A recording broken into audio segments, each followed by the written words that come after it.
go. Thank you. Next witness, please. Yes, Your Honor, the state will call Adrianna Munoz.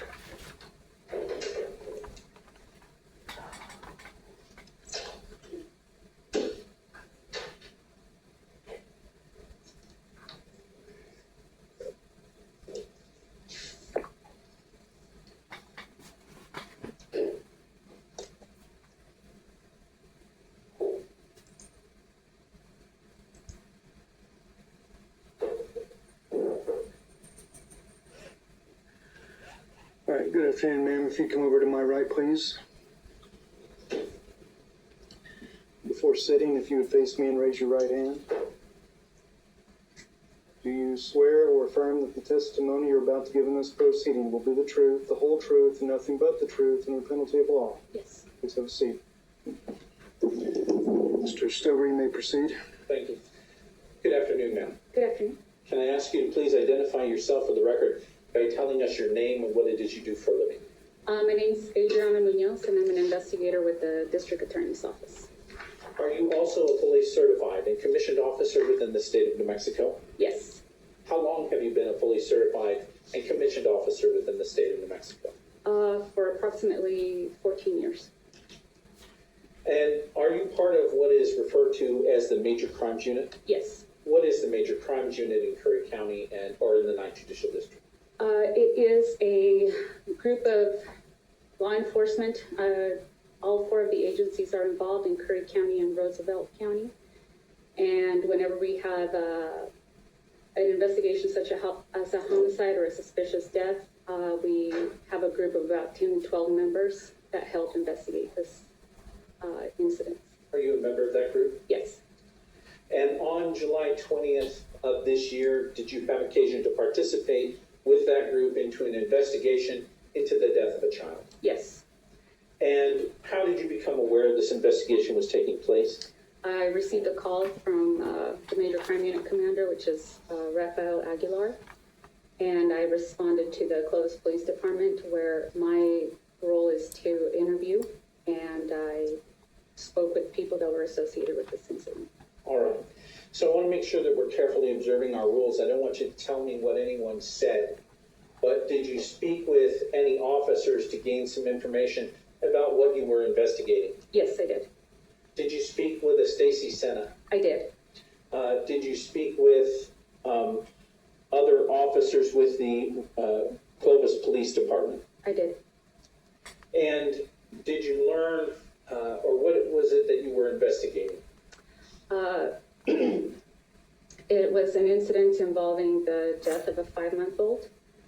Now, in the course of your work in this area, did you interview someone by the name of Jared White? I did. The person that you know as Jared White that you interviewed, is he present in the courtroom at this time? He is. For purposes of the recorded record, could you tell me where he is and describe the clothing that he wears right now? He's seated to my left at the defense table wearing an orange top. Where was he when you interviewed him? He was in one of the interview rooms at the Clovis Police Department. What was your understanding as to how much time had passed since law enforcement had initially been called and when you were conducting your first interview? You're asking for the approximate time? Approximate time from when the first call happened to when you're conducting your first interview. The call came in at around 2:04 in the afternoon. I was notified about 3:30, and I made it to the police department about 4. So about 2 hours. Prior to speaking to Jared White, did you advise him of his warnings, commonly referred to as his Miranda warnings? I did not, but Detective Senna had previously advised him of his Miranda rights. Had he agreed to waive those rights and speak with law enforcement? Yes. And what were you speaking to him about at that time? At that time, it was information gathering, what had transpired that day. What did he initially tell you had happened with regard, or first of all, did he tell you whether or not he had any children? Yes. And who were the children that he had? And 5-month-old Joseph. And I apologize. Your Honor, I'm sorry, I did not make a note. I would ask the record reflect the witness has identified the defendant. It will so reflect. Which of the two children were you investigating at that time? 5-month-old Joseph White. Did you ask Jared White what had occurred with Joseph White the day before into the day of the incident? I did. What was his initial story to you? That he had been in Logan for the last couple of days and had returned Saturday evening. That he had had contact with Joseph throughout that evening, throughout the night into Sunday morning. That Sunday morning, he could not recall the time, but he had gotten up with Joseph and gave him a bottle and changed his diaper, and that he put him in the bouncer where he had slept overnight and left him in the room to watch TV while he ran errands that morning. So the defendant told you in his initial story that he had actually gone in the room and interacted with Joseph. Yes. After, And did he indicate about his daughter? Where was his daughter? she was in her own room and that he had also checked on her, and but she was in her own room with the door closed. About the daughter, in what the defendant told you, how long was she in that room unsupervised? From the night before or the day of? From the night before. It sounds like the time frame from whenever they went to bed was about 6 to 7 p.m. Saturday evening, and it wouldn't be until the next day in the morning.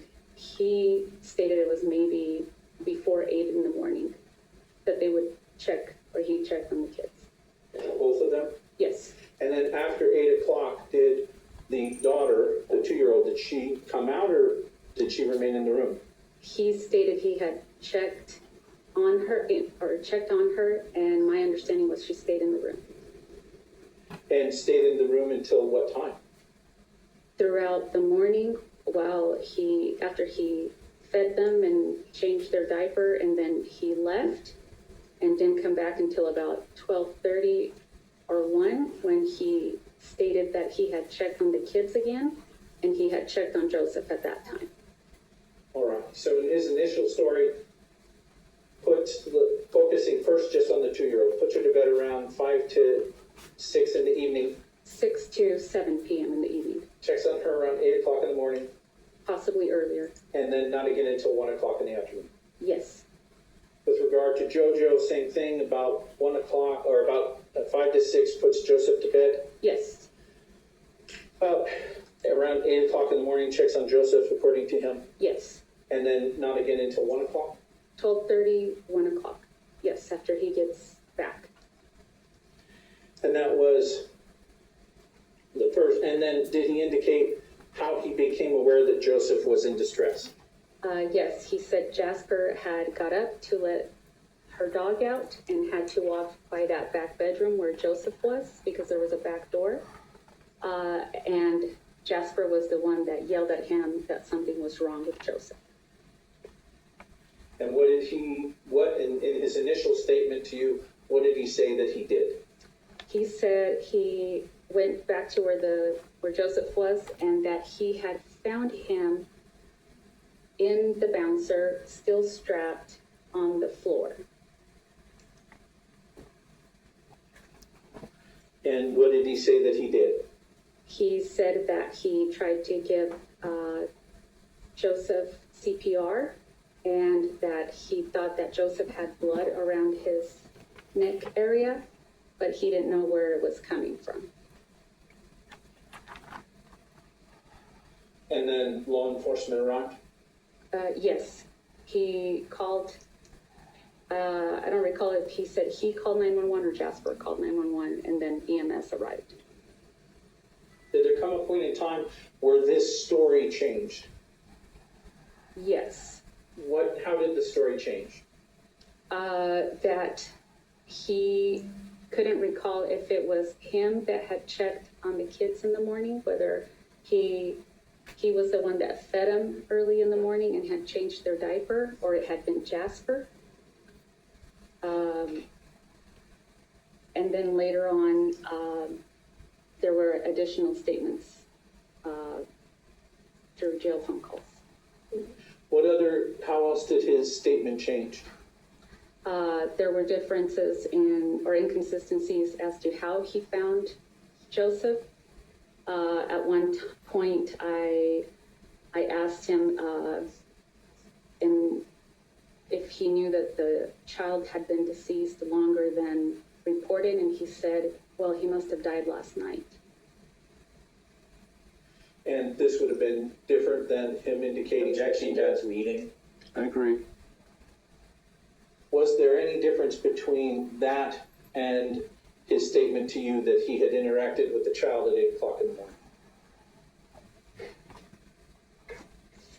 From the follow-up interview, is that when you're... Yes. He indicated later on he could not recall, or he stated that he had interacted with the child an hour before the call went out, and that he had seen Joseph's feet wiggling and that he had been fine. He indicated to you that an hour before the 911 call that Joseph was fine. Yes. Now, did he indicate whether or not he had ever left the house? Yes. What did he tell you about that?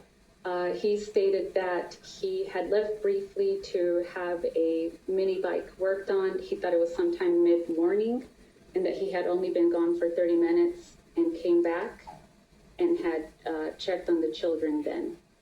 So he indicated did he indicate he checked on them before he left? No. Did he indicate he checked on them when he returned? Yes. And what did he tell you the condition of the children was when he returned? He said that he had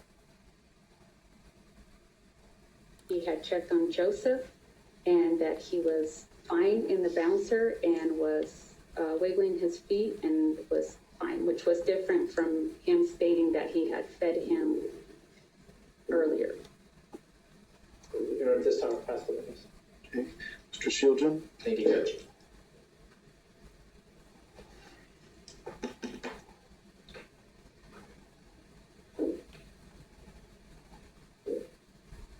Do you know who wrote this complaint against Mr. White? I believe that would be Detective Stacy Sena. Okay. And I noticed in the report that you filed, I don't believe that there was a discussion about this other woman in the house changing her story. Was that in your report? I didn't file any report. Are you talking about my supplemental report? Yes, that's a report. And that I didn't. Were you aware that this Jasper woman that was staying at the house changed her story and said that she witnessed something with Mr. White? Yes. I interviewed her initially, and then Investigator Aguilar interviewed her after. So my report only reflects the conversation that I had with her, and yes, I am aware that she spoke to him. But you didn't put that in your report? I put in the report what my conversation was with her. Okay.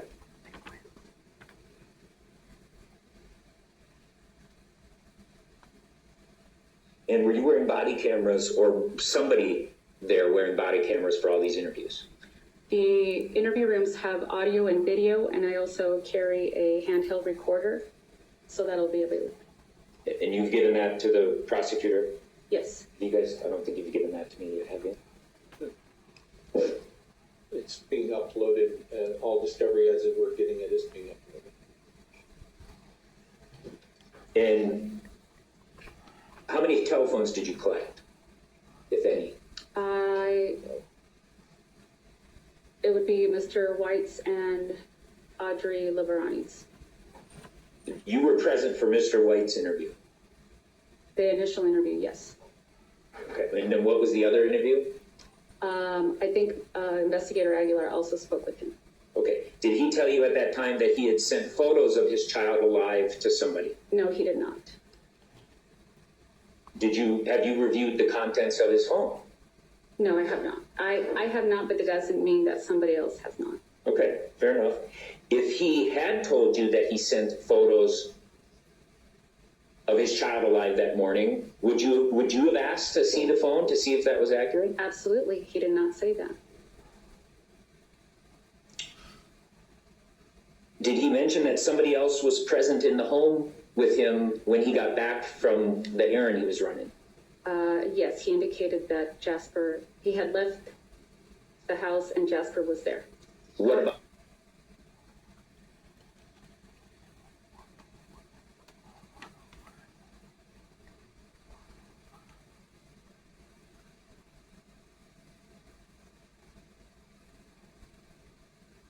House for some amount of time right before the paramedics were called?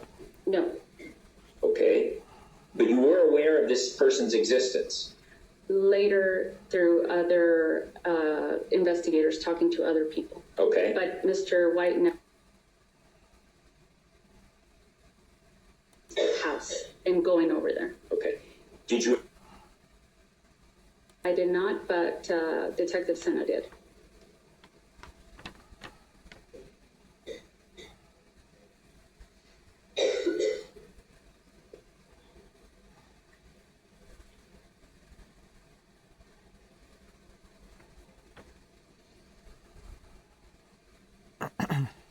And Jared told you that he believed that maybe one of the first responders said that they had felt a pulse, slight pulse. Yes, and I did follow up on that and watched other interviews, and that was not the case. I don't think anybody ever told him that his child had a pulse. Well, at least based on what you saw. I'll be fair. You didn't witness it on the things that you reviewed. Correct. Whether or not it happened, you don't know, other than you didn't witness it on the videos that you watched, correct?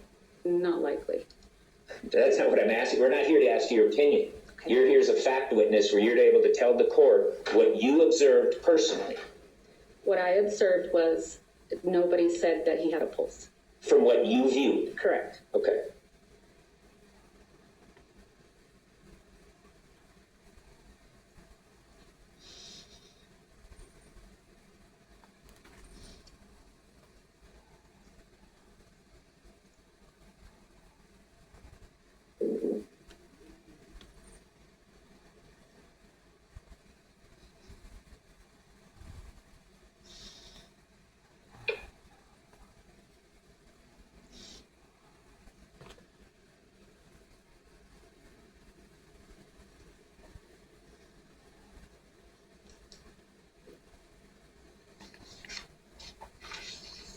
When you just talked with Jasper, she told you that she had panic attacks if she was left alone.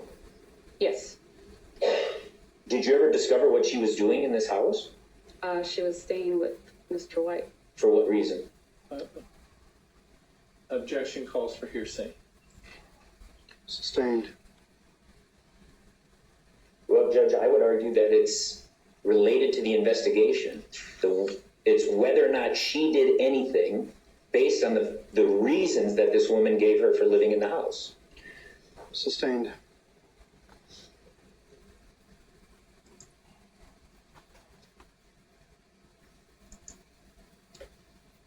Well, let me ask you this then. You just testified that you believe that there were inconsistencies in what Mr. White told you, correct? Yes. And you must have learned that there was a massive inconsistency with what Jasper told you, correct? There was also inconsistencies. Yes. And a massive one. For one hand, she says that everything was fine, and on the other hand, she says, no, I woke up in the middle of the night and saw this baby being strangled, choked. That's not what she relayed to me. But you learned it, correct? Yes, I did. And did you ever think to go back, now that she's telling that you're aware that there's a huge contradiction in this woman's version of events, did you ever try to check on anything else she said to confirm or disconfirm things she told you? I didn't personally, but that doesn't mean, again, this is a collective effort that somebody else did not.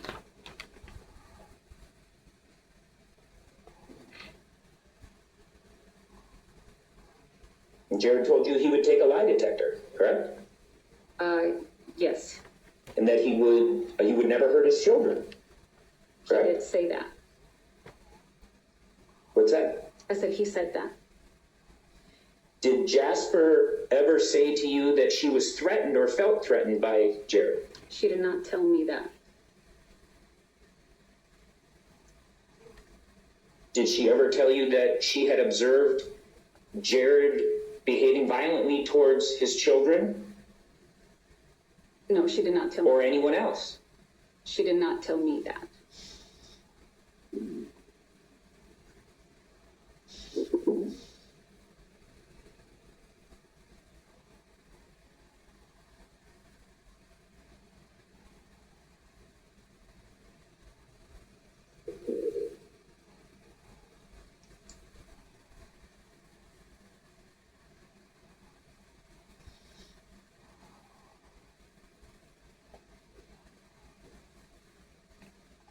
Did you attend the autopsy in this case? I did not.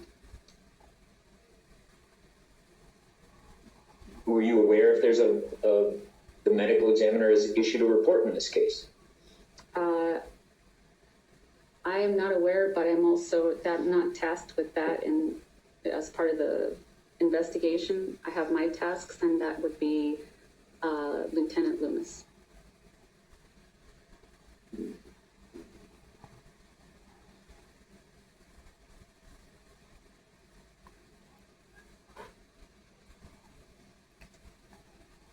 Did you ask Jasper if it was possible that her dog had jumped on the bed or in some way affected the position of the baby? I did. I also asked Mr. White, and they both stated that the dogs were with them in the living room. And why did you ask her that question? To try to figure out what had happened initially with the child and how he would have ended up tipped over in the bouncer.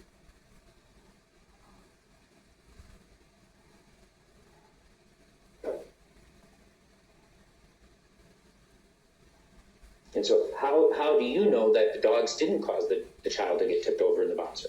I didn't say that I knew. So you don't know that. I don't.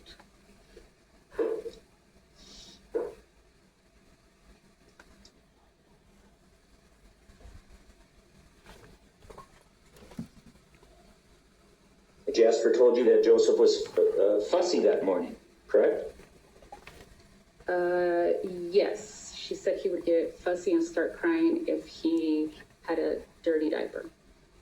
She told you that you asked Jasper if Joseph was fussy. She stated he was crying this morning and probably due to a dirty diaper, correct? Objection calls for hearsay.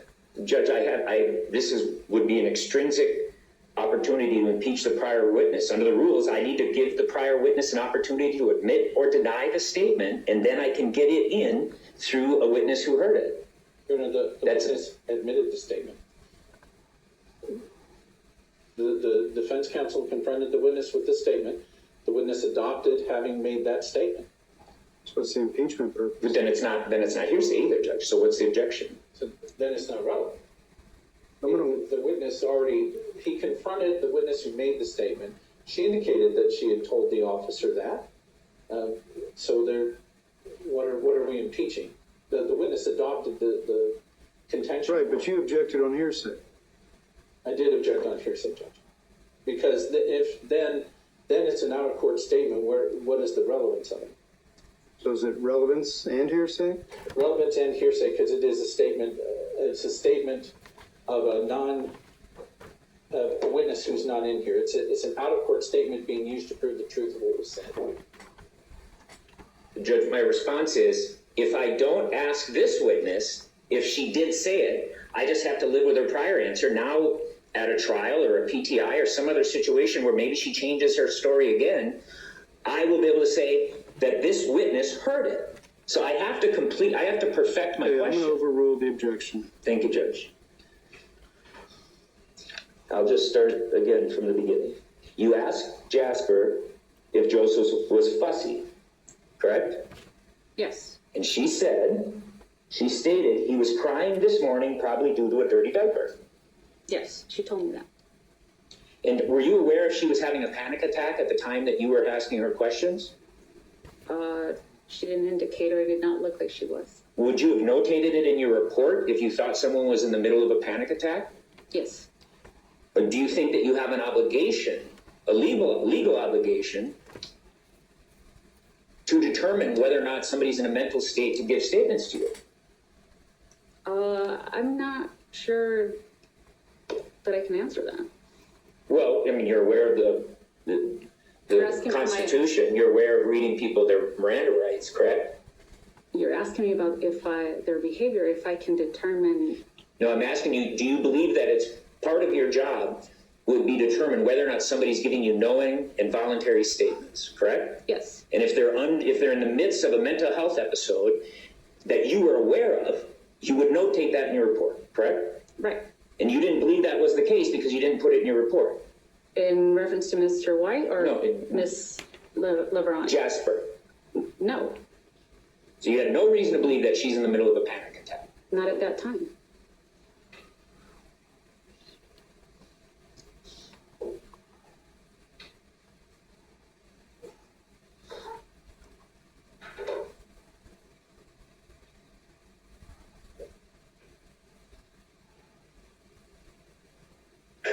Did you at any time tell Jasper that she could potentially be charged with a crime?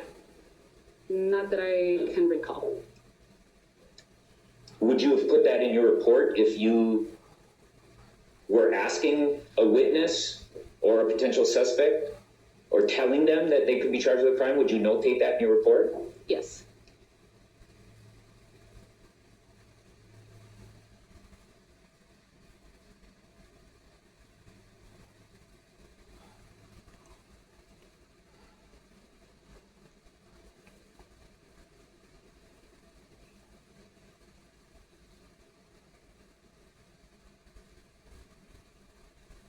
I just want to be clear about this.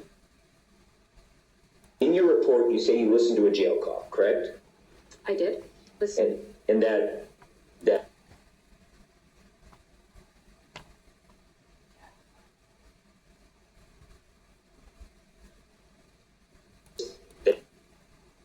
had witnessed him go to the bedroom.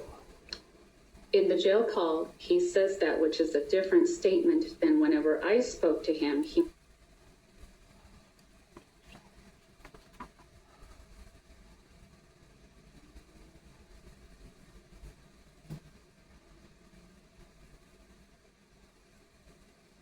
But to be clear, on July 22nd, that you date in your report, you heard that.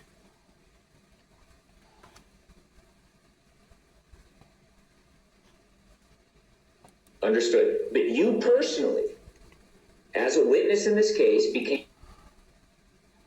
Yes. And you became aware that, at least from listening to this call, that Jared was telling somebody that now this person you were previously unaware of was now present at the home with this child.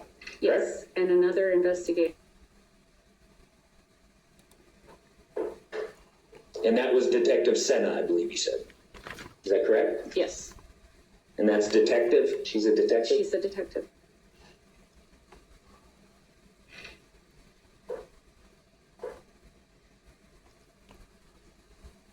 And I just want to be clear about the language you're using in your report.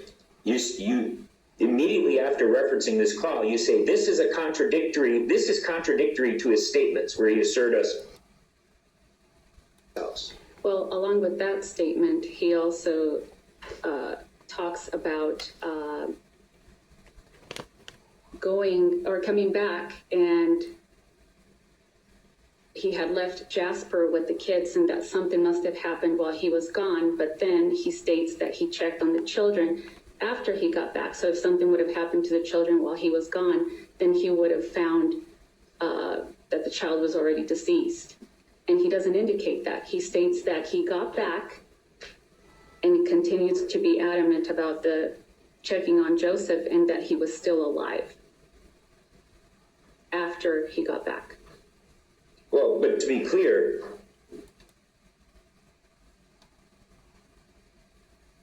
not a contradiction, correct? It's just he just didn't tell. Prior to this jail phone call, and I knew that somebody had already talked to him. Mr. White.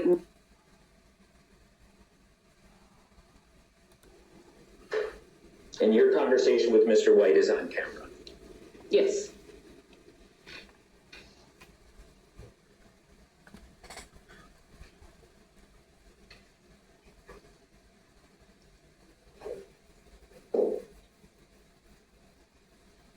And are you aware of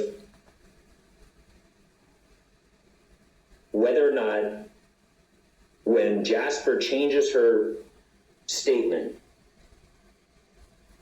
that change in her statement is reflected on a body camera or a recording somewhere? Investigator Aguilar is the one that spoke to her, and that would be in a different interview room, and I believe there would be video and audio. Whose responsibility would it be to make sure that all these conversations are being recorded? The Clovis Police Department.